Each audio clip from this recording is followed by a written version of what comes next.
Hello అండి, ఇవాళ నైవేద్యం అయితే పెట్టుకుంటానండి. ఉగాది ముందు రోజు నైవేద్యం పెట్టుకుంటాం కదా. అయితే మొత్తం అన్నీ క్లీన్ చేసుకున్నానండి. క్లీన్ చేసుకుని తులసం దగ్గర గట్రా దీపం పెట్టేసుకున్నాను. గడపలో పసుపు గట్రా రాసి ముగ్గులు పెట్టేసుకున్నానండి. దేవుడి దగ్గర కూడా దీపం పెట్టేసుకున్నాను. ముందుగా మనం ఏది చేసుకున్నా ముందు దేవుడి దగ్గర అయితే దీపం పెట్టేయాలండి. పెట్టిన తర్వాత ఏ పూజన చేసుకోవాలి మనం. నైవేద్యం దగ్గర కూడా అన్నీ రెడీ చేసుకున్నానండి. కొబ్బరికాయ అరటిపళ్ళు, తవలపాకులు, పువ్వులు అన్నీ కూడా రెడీ చేసుకున్నాను. దీపం గట్ట అన్నీ రెడీ చేసానండి. ఇంకా వంటలు అయితే స్టార్ట్ చేసేస్తున్నాను. ముందుగా పరమాన్నం వండేసుకుందామండి. పాలు పోసుకుని మరిగించేసుకుని పరమాన్నం అయితే చేసుకుంటున్నానండి. అయితే పప్పు బియ్యం రెండు కలిపి నేను అన్నం అయితే వండేస్తున్నానండి. పప్పు విడిగాని అన్నం విడిగా వండకుండా రెండు కలిపేసి వండేస్తున్నాను అత్యసరి కింద. తెలగపిండి కూర కూడా వండుతున్నానండి. తెలగపిండిని ములగాకు వండాలండి నైవేద్యానికి. అయితే ఈ నైవేద్యం దగ్గర పెట్టుకుని తెల్లపిండి కూరకైతే తాలింపు గట్ట ఏం పెట్టకూడదండి. కొంచెం ఉప్పు, తెలగపిండి, ఆకు వేసి కొంచెం పసుపు వేయాలండి. వేసి అలాగే ఉడకబెట్టేసి పెట్టాలి. తాలింపు అయితే పెట్టకూడదండి అమ్మవారికి. అంతేనండి. పరమాన్నానికి బియ్యం కూడా నానబెట్టేసుకున్నాను. రేషన్ బియ్యం అయితే పరమాన్నం బాగుంటుందండి. మనం గంట ముందు నానబెట్టేసుకుంటే త్వరగా ఉడుకుతుంది. పాలు అయితే మరిగిపోయినాయండి. ఇలా సగ్గు బియ్యం యాలకుల పొడి అయితే వేసుకున్నాను. పరమాన్నానికి యాలకుల పొడి వేసుకుంటే బాగుంటుందండి. ఆ ఫ్లేవర్ అయితే పరమాన్నానికి అయితే బాగుంటుంది.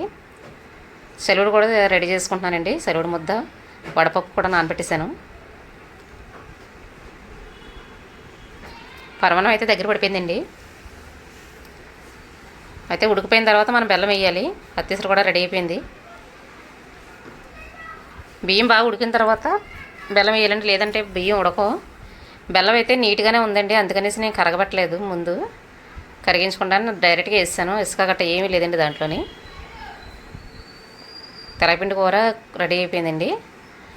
అయితే గారెలు అయితే రెడీ చేసుకుంటున్నాను. పప్పు అయితే రుబ్బేసాను. కొంచెం జీలకర్ర వేసుకుని గారెలు కూడా రెడీ అయిపోతున్నాయండి.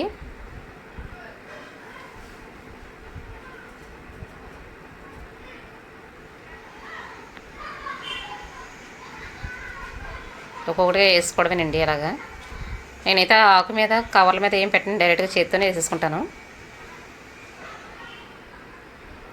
బూరెలు అయితే పొంగు బూరెలు అండి, పూర్ణం బూరెలు కాదు. అమ్మవారికి పొంగు బూరెలు అయితేనే ఇష్టమండి పూర్ణం బూరెల కన్నానే. ఇది గారెలు వేసేలోగా బూలిపప్పు కూడా రెడీ చేసుకుంటున్నాను. అది గ్రైండ్ చేసుకుంటున్నాను పక్క నుంచి.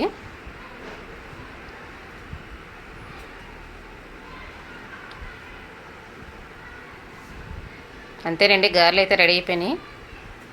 ఒకసారి తిరగేసుకుంటే సరిపోద్ది.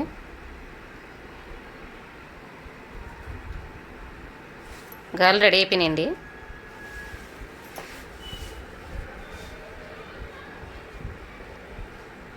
ఇప్పుడు పొంగుపూలు కూడా వేసుకుంటున్నానండి. అమ్మవారి నైవేద్యాలకి కొంచెం లేట్ అయినా పర్వాలేదండి. పొద్దున్నే చేయాలని సిస్టమ్ ఏమీ లేదు. 11, 12 అయినా పర్వాలేదు. పానకం కూడా రెడీ చేసేసానండి. అంతే అండి, వంటలు అయితే అన్నీ రెడీ అయిపోయినాయి. పరమాన్నం, తెలగపిండి, ములగాకు, అత్తిసరి, పొంగుబూర్లు, గారెలునండి, వడపప్పు, సలుడి, పానకం. అంతేనండి. ఇత్తడిపళ్ళులో ఆకేసి, ఆకైతే మనకి ఒరిజినల్ ఆకు అయితే దొరకలేదండి ఎక్కడ తిరిగినా కూడా. ప్లాస్టిక్ ఆకులోనే పెట్టవలసి వస్తుంది. అంతేనండి, నైవేద్యం అయితే పెట్టేశాను, అయిపోయింది. నైవేద్యం పెట్టిన తర్వాత ఒక 5 నిమిషాలు తలుపులు అయితే మూసేయాలండి. మూసి బయటకు వచ్చేయాలి మనం. సాంబ్రాణి గుగ్గులంతో దూపం అయితే వేయాలండి. అన్నీ అయిపోయినాయి. ఇవైతే చాకలోళ్ళకి ఇవ్వాలండి. ఇక్కడ ఎవరో చాకలోళ్ళు అయితే తీసుకోవట్లేదండి. మాకు కాకినాడలో అయితే చాకలోళ్ళు ఇంటికి వచ్చి తీసుకునేవారు. ఇక్కడ ఎవరో తీసుకోవట్లేదు. ఎవరైనా పెద్దవాళ్ళు ఉంటే వాళ్ళకి పెట్టేస్తానండి.